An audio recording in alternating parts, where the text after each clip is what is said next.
শিশুদেরও সালাম দেওয়া সুন্নাত। হযরত আনাস বিন মালিক রাদিয়াল্লাহু আনহু থেকে বর্ণিত, আন্নাহু মাররা আলা সিবয়ানি ফাসাল্লামা আলাইহিম ওয়া ক্বালা কানা রাসূলুল্লাহি সাল্লাল্লাহু আলাইহি সাল্লাম ইয়াফআলুহু। একবার তিনি শিশুদের পাশ দিয়ে অতিক্রমকালে তাদেরকে সালাম দিলেন এবং বললেন, নবী সাল্লাল্লাহু আলাইহি সাল্লাম এমনটা করতেন।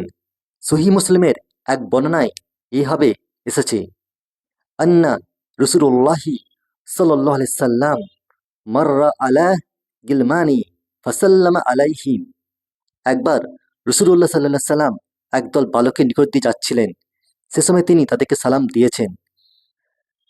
সুন্নি কিতাব সহ অন্যান্য কিতাবে এসেছে যে রাসূলুল্লাহ সাল্লাল্লাহু আলাইহি সাল্লাম বলেছেন, আসসালামু আলাইকুম ইয়া সিবিয়ানু, এই বালকেরা, তোমাদের উপর শান্তি বর্ষিত হোক।